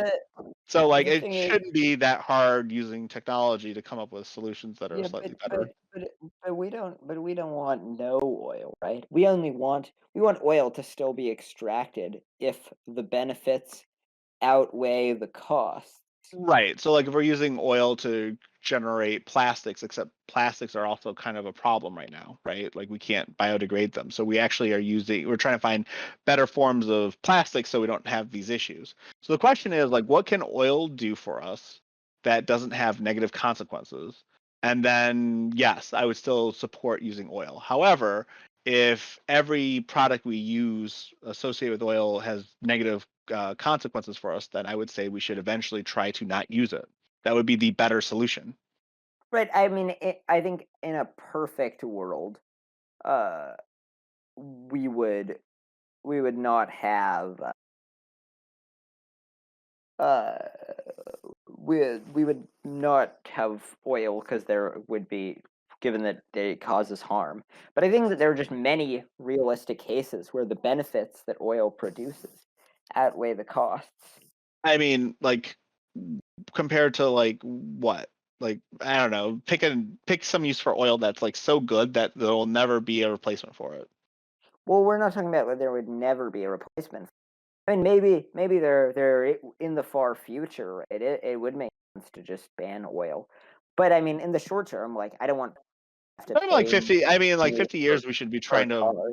We should be trying to stop oil use within the next 100 years, like But altogether. the thing is, it's Like I don't. There's nothing wrong with that point, right? Like we should invest in yeah. technology and try to Well, figure no, that out. That's there is reasonable. right. So I mean, there's not a good way of centrally planning the entire economy and figuring out how much oil ought to be I produced. mean, we don't have to centrally plan how much oil is produced. We can say, hey, Oh, there's we going to do. be I a mean, permanent. There's going to. We're you're saying there's a. saying. You're No, saying you can. that the optimal amount of oil that will be produced at some point in the future will be zero. I'm not Yeah, sure how so you could you possibly can. know I that. mean, it's not. I mean, that's not centrally planning. That's just Well, saying. it is. It's you No, as we're a saying this is not central planning. This is literally saying oil causes a lot of harm. We should not have it. well, yeah, Right? and yeah, no, Okay. wait, but that is That's not centrally central planning. planning. Yeah, no, I it mean, is. in like the most technical way possible, I will acknowledge that there's some central planning to that statement. I mean, But like, it's a but trivial what I'm talking definition. about, like as far as like, that's not even the point. Like my point is resolving the issue that is oil does not have to be centrally planned. You can say we're going to have an oil ban in 100 years, a multinational oil ban, and let the markets figure out how to work around it. And that would be like, Wait, capitalist enough for you, right? wait, sorry, can you give me 1 second? I'll be back in a second. All right, I'm going to entertain Prime Stream with I guess I don't know, should I talk about myself or something? I don't know. I can juggle. I can juggle one thing here. Boop, boop. Okay, actually I'm going to introduce my Can I do that? Can I plug myself now? Sure, go ahead. Sure. So my name is Madlad. I stream. I'm not streaming right now because this was super last minute and my office looks awful. Hold on, let me show you my office. Usually I have a fireplace in the background, but right now Okay, it's I'm like back. this. Oh, Sorry gross. about that. I've introduced myself. So 1 second. I play chess. I talk about politics, World of Warcraft. You can follow me at madladden on Twitch, madlad_n. I developed my own chess opening. So if you want to check that out, I'm putting it on YouTube soon. Give me a follow and I'll like spam the link to the YouTube video. It's gonna be really, really cool. All right, welcome back. Hi, hello. Wait, just question about that, Mad Lad. What's your rating? My USCF rating is super underinflated right now. But what is it, like 17, 40, 50, Oh whatever? yeah, okay, yeah. I'm good. My rating. Yeah, no, you're way better than Well, chess. I also happen to have a chess company, so if you wanted to learn from me, I've got that too. I'm going to post this while we're talking about it. I'm just going to put this watermark up and just casually have it up while we're talking for the next like 5 minutes or something. All right, let's keep going. Where are we at? We're Yeah. talking about central planning, and we were talking Right. So, about. but so I mean, your idea that we just can know that the optimal amount of oil is zero is not. I mean, I don't know how you would possibly know that the optimal amount of oil that will be produced in 50 years is zero. Well, we're talking about like the concept of harm, right? Like it's a Well, of course, harmful product, right? So of like course. every oil product that we use is harmful in one way or another. Even the plastic that I would have argued, say 10 years ago, as being totally fine. There it is. I did the thing. Would causes problems because now we've got a giant trash patch on the Pacific Ocean, right? So like, Yeah. what So useful so oil do we have all that's your not harmful? well, no, I mean, all that you're proving is that oil has some harms. But I mean, the benefits to low income people of cheaper cars, for example, are substantial. Well, right, Um, but so my point isn't that like cars are going to this isn't going to happen overnight. My point is that if we had a technology that created cheaper cars without oil, it'd be better, right? um, well, yeah, all else equal. Yeah, all else equal. And that's my point. Like we should find ways of removing oil from our general use, unless we can find a But way of removing the harm that it causes, which is fine. Like if recycling takes off to the point where plastic universally just gets recycled all the time and we don't have to worry about trash patches in the Pacific Ocean, then cool. That resolves the problem. Like it's not this isn't like me trying to advocate something well, right. crazy here. It's So I reasonable. mean, I think that the cap and trade would be um for oil set to be sufficiently high, such that there would be a market incentive to phase out consumption of oil. Okay, but why can't we just do both? Why can't we have Well, the tax and then because say we're banning it later, because there, or set the yeah, tax so high because that it becomes banned by default? Like whatever. I don't like.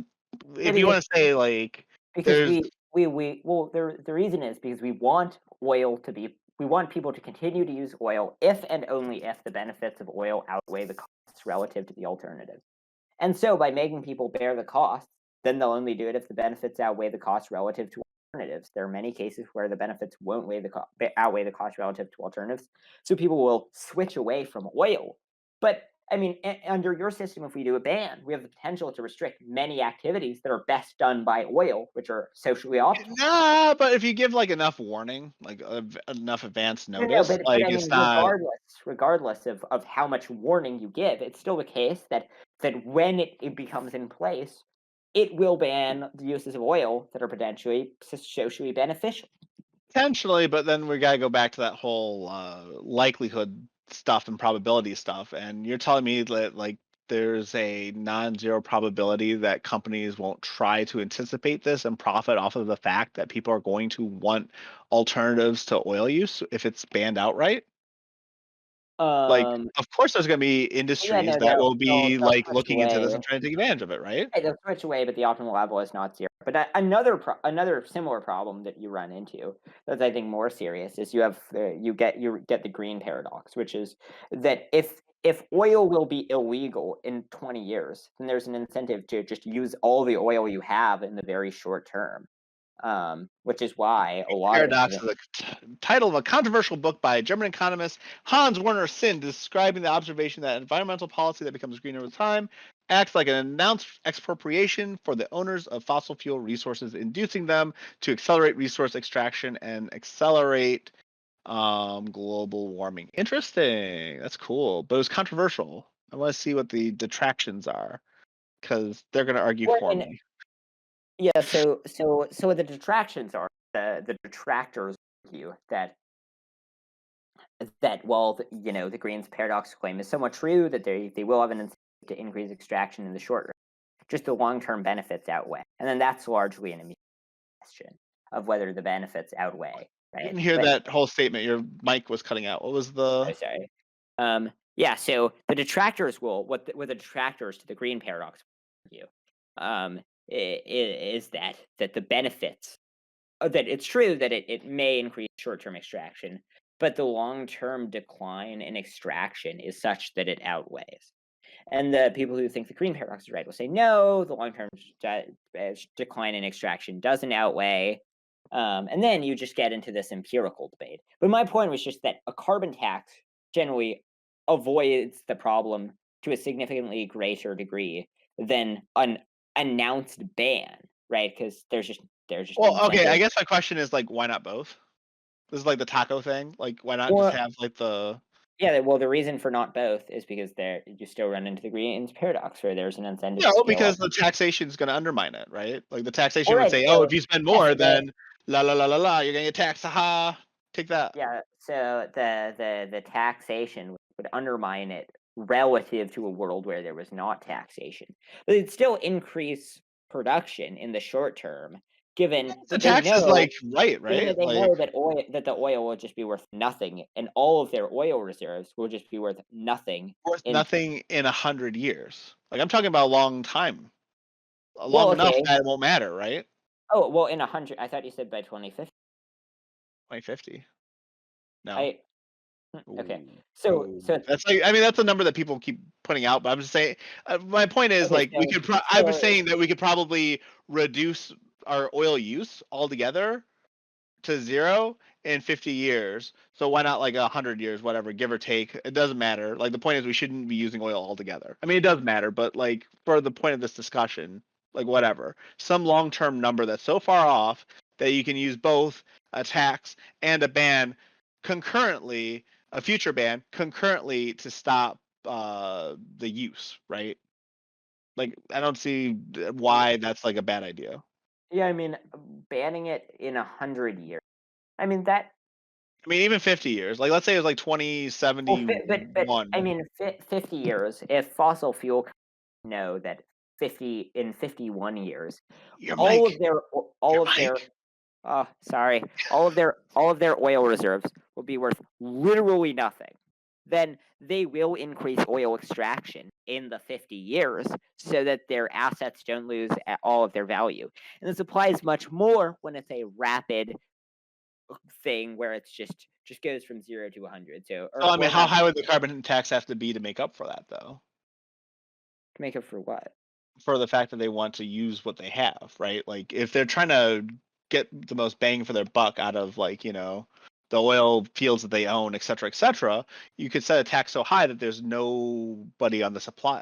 So there's a lot of people on the supply side producing oil, but there would be nobody on the demand side wanting the oil because they don't want to pay the carbon tax, right? Right, right. Yeah, So so then it would be worthless. It wouldn't the increasing supply part wouldn't matter because there'd be no demand.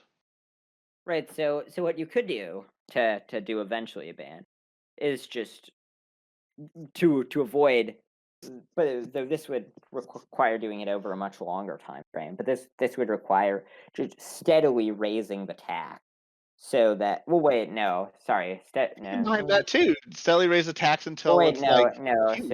so we don't want us to the tax because then that will make it so that the value of their oil reserves just goes down over time, because they'll have to pay more and more and more So tax. they're aware of that, so they're gonna try to get the Right. most bang for the buck early. Yeah, sure. So I mean, like, set the price high to start, and then set an Yeah. eventual ban. I It mean, probably would work with smoking too, right? but generally the price. I mean, they would have an incentive to increase extraction in the short term with the given the existence of the general ban. Right. So I mean, like, the point is, like, there will be some sort of increase regardless. On like some level. And the goal here would be to make that increase less than the overall use of the oil for the next 50 years. Basically, as long as we can tax high enough so that the increase is not beyond like, a certain line, some line that I don't have a specific number for, unfortunately, because this is all hypothetical. uh, we'd be doing more good than harm, which should be sufficient, right?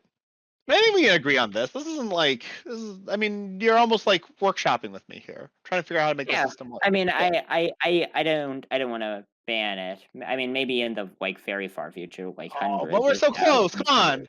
just say it. Just say it. I could No, eventually support an oil ban. I mean, I could eventually support, but just Cool. not I'll for a take what I can get. long, So you, long all time. right? So you can Yeah, eventually but support an oil ban. wait, That's I fine. just yeah, wait. So, but Matt, Vlad, I think we're largely in agreement about environmental policy that ideally we want to do it through a market-based system, rather than a command and control based approach. The Yeah. area where we disagree about is where you have small chances of extreme tail end risks, I right? think So uh, I think we're in agreement in the sense that if you've got a regular steady stream of pollutants that is already happening, right? So we're talking about the carbon emissions or agricultural nitrogen leaking into rivers, stuff, et cetera, that could be Pigouvianly taxed. I made up a word, and that would be fine, right? I can get behind the concept, but I can also get behind command and control for a lot of the extraneous aspects of this. And also, like, if we yeah, say there's a carbon tax, for example, and some companies like, well, I could pay that tax, and they want to, like, build a giant like bonfire in the center of Nebraska for like and just burn things or roll coal or whatever. That there should probably be consequences for that too, right? Like yeah, we can do both. Is my point. Rather than compare these two concepts and say, this one's gonna fight this one and this one's gonna fight this one. Like there's yeah. I no mean, reason to do both. I, well, I agree that there are certain cases for command and control regulations, but in general, in most of the time, a Pigouvian tax is a better approach. I mean, it's a better approach for parts of environmental policy. We just have to Yeah, evaluate I it mean, one by one, right? Like yeah, we just have to, yeah, yeah. I don't think we disagree about much here. Yeah, I don't think we actually disagree about much, except like probably you're kind of. I feel like you're arguing more towards this idea that like you want it to be market based as an ideological thing. Whereas Oh, for no, yeah, no, I mean, utilitarianism sounds like an ideology to me. Is that not an well, ideology? yes, utilitarianism is an ideology, but it's an ideology that says that we should be radically pragmatic. So we should just look at what makes people, um, It's an ideology. yeah. I Oh, mean, and like also, regardless of like what the yeah. principles of it, it's No, an wait, ideology. also, Uh, just for the record, oh, Ovod, you spelled it wrong. It's with an I, not an in the chat. Sorry, that just bugged me. yeah, so like I agree that you could use these taxes because like in a sense I'm utilitarian to like I don't care what the ideology is. I'm willing to evaluate it on its merits and like assess whether it's worthwhile or not to use. So I'm fine agreeing with you that you could use a Pigouvian tax on whatever. But I would also say that like concurrently you do need to control directly through policy some acts that are unforgivable or not forgivable unresolvable, right? I mean, I think we kind of come to a head here, unless we want to go into specific examples and debate Yeah, no, whether we should use cap and control or not. I know this is bonus time for you, so I want to give you a chance to like yeah, no. I mean, I evaluate think where you're at. I think like we're kind of in agreement. All right, Um, well, we did it. I guess did we do it? I feel like we did it. The whole killing of xenocide thing, though, like, can we not? Like, I feel like you really need to reevaluate that one. or okay, I mean, right. Like, So I that's a fair point, right? Like, killing no. a whole species of animals because you are projecting suffering onto them without knowing what the suffering is. Well, we don't know with certainty, but we know with relative certainty. I mean, you don't know what relative certainty is even. We do. Like, Yeah, no, we we do. have I no mean, idea. we have reasons. I mean, like most rational observers who have just considered the empirical question of whether or not there's more suffering than well-being in nature have concluded that there is a lot more suffering. I mean, there's a lot more that could be constituted as suffering. Sure, yeah, there's a lot of things that we would look at and say, like, but I mean, that's a very human centrist view, right? Like, does the praying Right, mantis actually have a problem with getting his head eaten? well, I mean, well, it's not clear if insects feel pain. There's some Ah, dispute. There's some right. dispute. There's some dispute about that, but they might, right? So, but I mean, fish almost definitely feel What's your pain. problem with fish? Is it really fish? Like, I feel like you're so anti. No, come on. Like, even if fish are feeling some pain, if fish are Right? feeling some pain, on some level, and like, let's say, like, it actually hurts them real bad to get consumed or whatever. If it's a matter of like, if we're talking about like our species procreation or whatever, like the R strategy, the reproductive strategy, R short for reproductive. So basically, fish spawn 80,000 eggs, and then like 79,000 eggs don't make it or whatever. Um, those 79,000 may consider it an honor to be consumed so that their brethren survive. Like we already talked about this, right? Well, Like, how yeah. do I we mean, know th- that it's not some part of like nature? that's logically possible, right? But it's unlikely, and it could be the case that How do the you know? What well, makes it yeah. unlikely? So I mean, for any of these, like, well, maybe the fish just have this weird, like, well-being causing No, an thing. evolutionary Right, adaptation to the environment they're regularly right, encountering. right. The So fish yeah, who are more okay with let's sacrificing say, the fish that are more okay with sacrificing themselves for their siblings are the ones that reproduce more. yeah, but the one Algorithm and can the be one actually like the scientifically one who's created, right? and the one Like, who and the ones who experience extreme agony when they die are also likely to reproduce, okay. right? And I mean the case fish Uh, don't so fish don't really sacrifice themselves.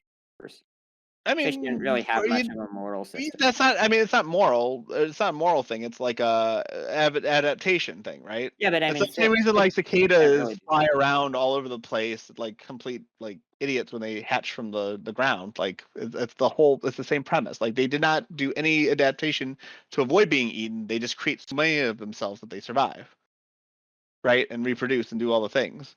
So like the point is that you can actually have scenarios where they're creatures who have adapted to being pleased with the sacrifice that they are making so that Wait, the what? others No, thrive. they don't, right? Because I mean, if they did, then you would expect them to make sacrifices. They don't really.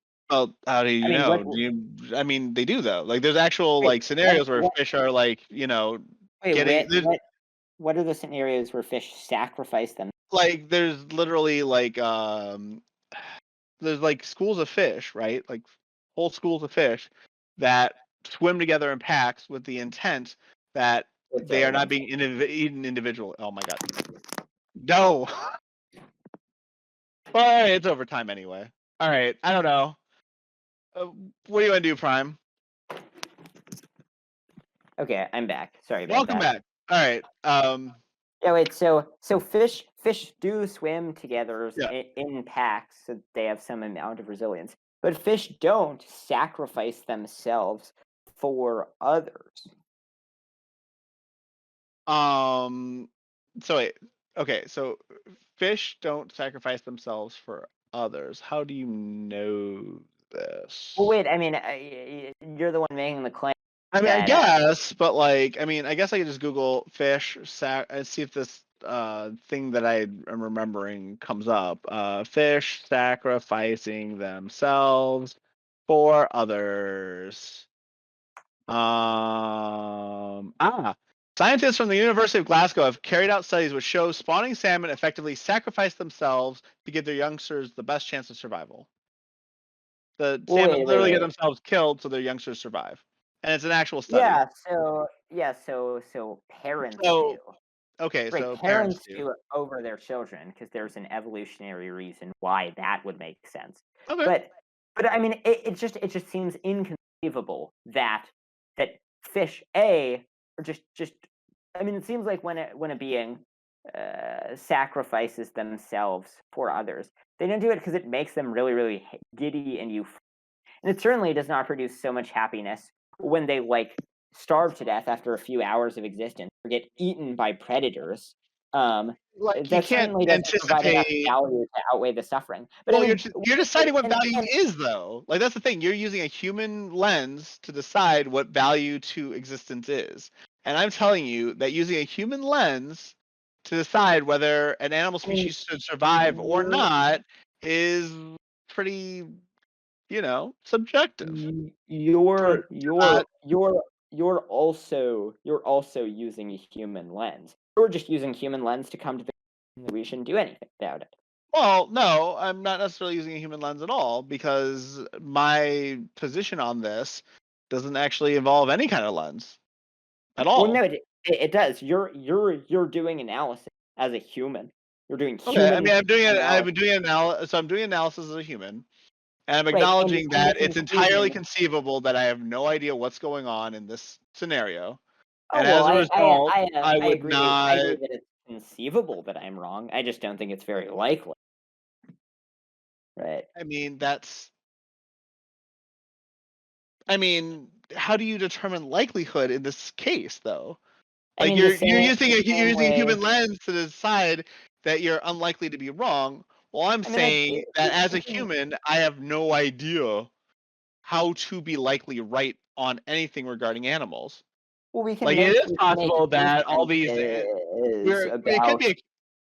we can make inferences about these animals I based on mean, the we things could. we know about them via things we know about evolution. One of them is that you would expect the agony that a being experiences right before death to be bad for that being, for them to suffer tremendously in the Maybe, agony but right like before death. Or not, the of course you would. That's why animals consistently attempt to avoid the agony right before their death, consistently try to avoid agony, and they consistently try to avoid being eaten. The reaction of right. a fish But when it like, suffers how is do no you more the know? Well, I reaction mean, of yeah. stress suffer. Well, I mean, like whether a rabbit is eaten or dies of old age, there's going to be suffering there when you die, right? Right, but the positive experiences can accumulate to outweigh. I mean, how do you measure the positive experiences that a rabbit encounters and Well, decide yeah, that the so rabbit has had the light? I mean, like you can make guesses. it's yeah, Like my it's pet rabbit's probably doing great, but it's obviously pretty difficult to do that, to come to precise right. conclusions about this. But I mean, I think that through reasoning, we can come to some conclusion. And yes, wait, people in the chat are pointing out that animals evolved this way. Yeah, of course they evolved this way. But just because something evolved does not make it moral. So like we evolved to mostly die at a young age Said from I've never owned a rabbit, but I have had two, sir. All right, sorry. Continue. yeah, so I mean look, most animals live short lives and die extremely painful deaths. It seems unlikely that the positive experience before death can accumulate to a significant enough degree to outweigh the suffering of their death. And that's the You judgment of were most. to try, so if you were to try to wipe out baby animals, that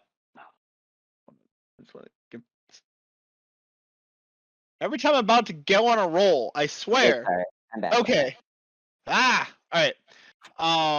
So like you're telling me that if you were about to euthanize a bunch of baby animals in a species that doesn't deserve to live because too many of them die, that they're not going to resist the euthanization process.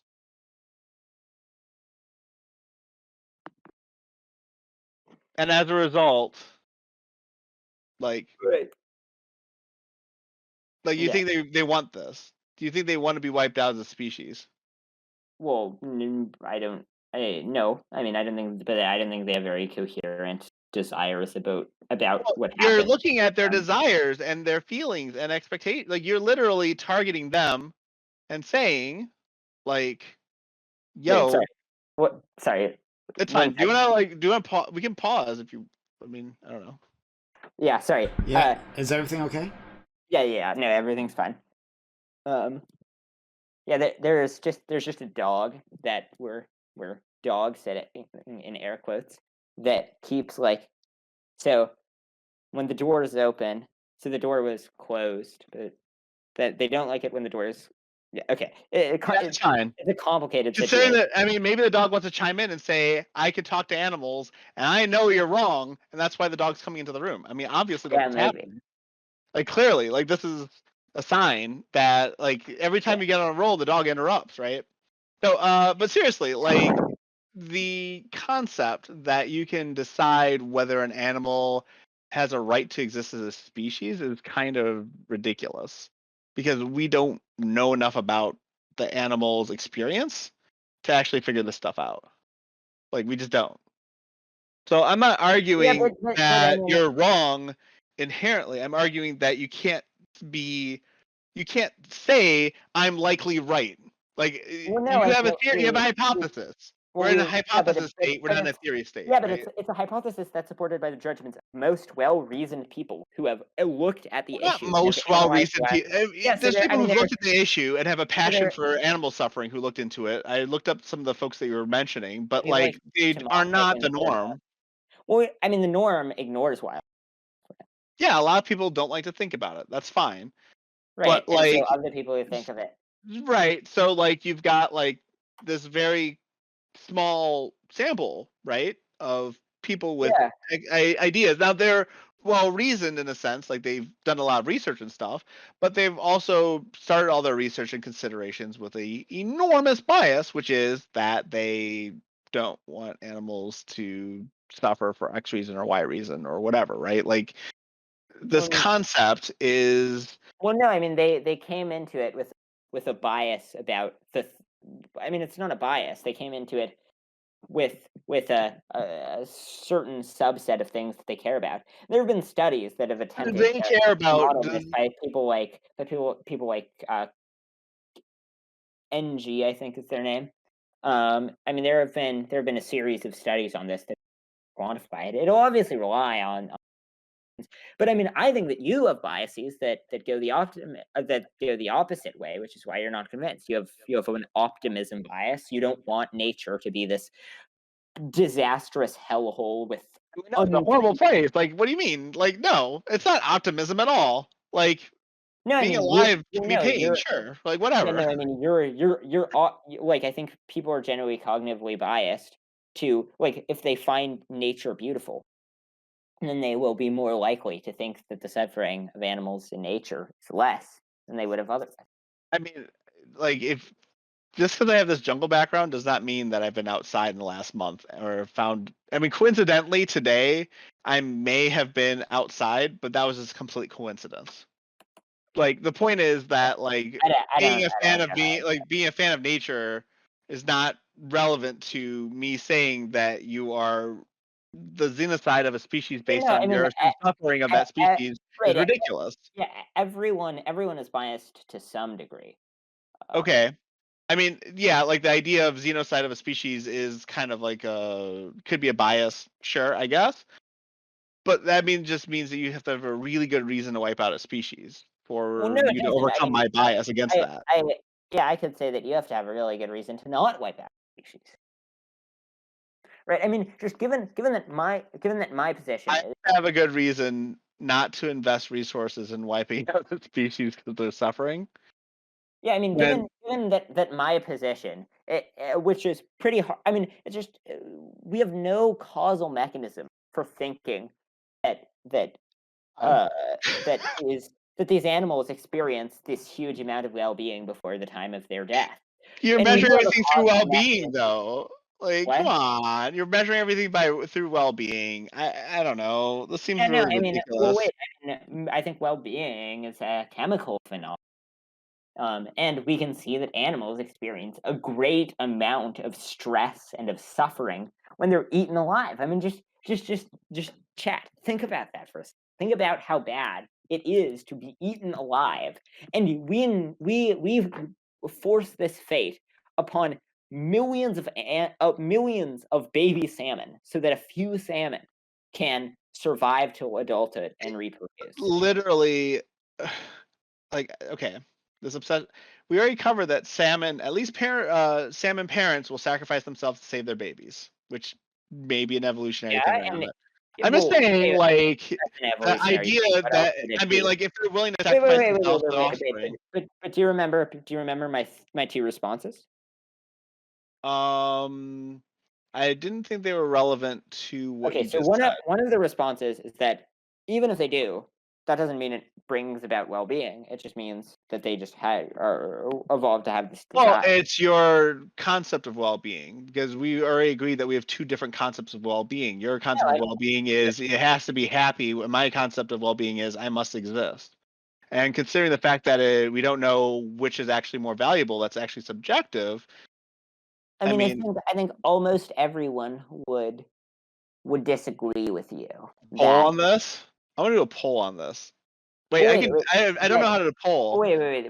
The specific thing that I'm talking about is that Yeah, we that are. I know West Side. I know. I know.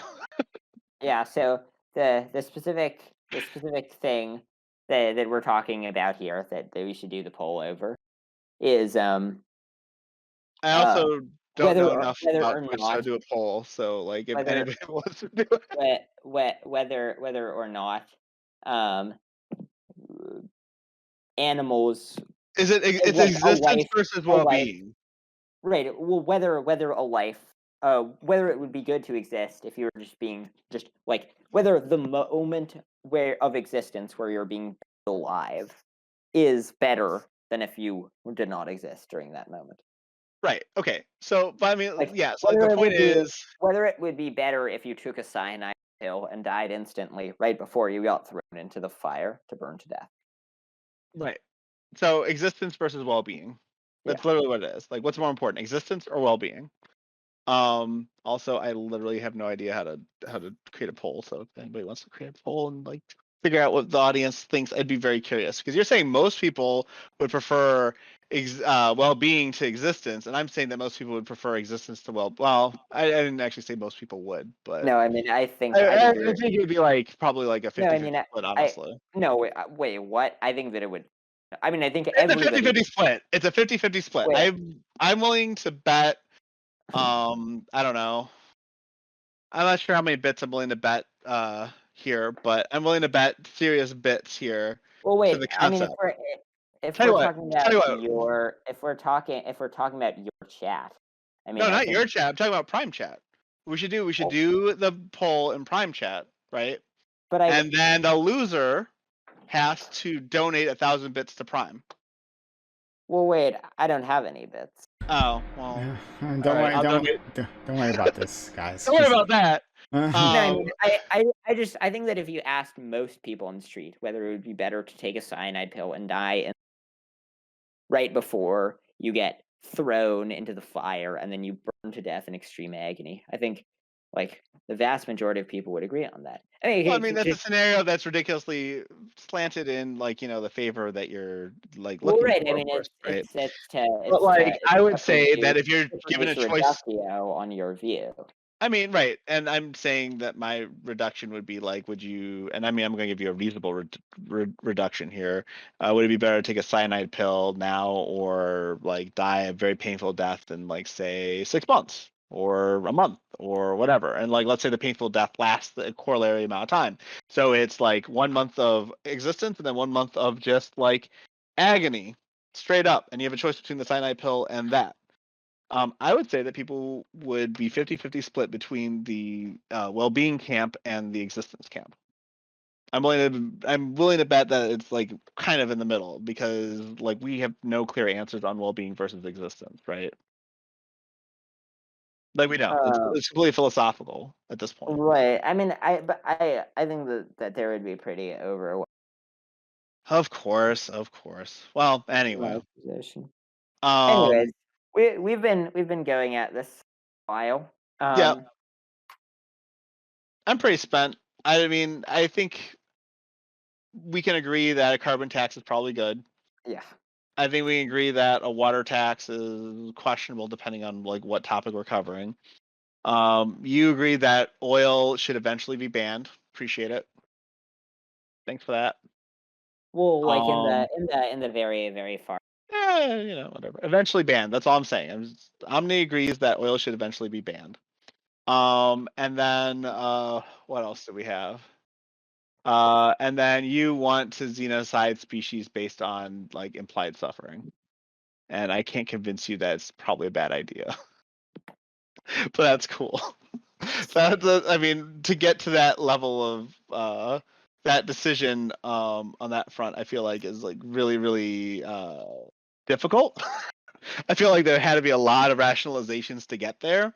I'm not sure which rationalizations exist that I need to like actually poke at to get you to change your mind. Oh well, I mean, Um, I can send you the articles that convinced me of this. I was just Brian Tomasic writes some really good articles about this. right, right. But that guy, the one dude. Wait, no. Um, Whoa. I mean, don't present Brian he's not. Tomasic as I the mean, only one who holds the I view. did a Wikipedia search for that man's name, and he came up as a subheader, not the header. Not to do a Stephen, what's his face? Crowder. Yeah, that guy. I don't know Uh, who you are. My that one audience. dude. Right. Like, I'm not trying to do that to your homeboy here, but Wikipedia did. Well, no, I mean, There's no Wikipedia article for him alone, well, no, I which mean, implies that he's not nearly as I acknowledged. wasn't telling you who the most prominent guy was who holds the view. I mean, like David Pierce, for example, are more prominent. I mean, like, Ooh. David Pierce. Let's see if he has a Wikipedia article. yeah, I mean, Avi Bitterman, who He's not a baseball coach, is he? no, Avi Bitterman is a medical doctor, and he's talked about wild animal Oh, suffering. I'm talking about David Pierce. Let's see. David Pierce. Now, I feel like he might have the same problem. No Wikipedia article. Not to say that Wikipedia article means that you've made it. Yeah, But I mean, it feels like you've made it in some it sense and are seems relevant like to society. And these people aren't relevant to society, it seems like. Which, I mean, we all are. We don't have to have Wikipedia articles to be relevant. I'm not saying that. I'm just saying, like, to be like a source that says, yeah, David Pierce believes what I do, and I'm going to use his credentials. And when his credentials don't have a Wikipedia article, I feel like that's not good enough. Okay. All right. Well. Hey, I'm 50-50 split. I'm yeah. good. All right. I just want you to know I was right. All right. So that's a L for David Pierce, I guess. I don't know. Whatever.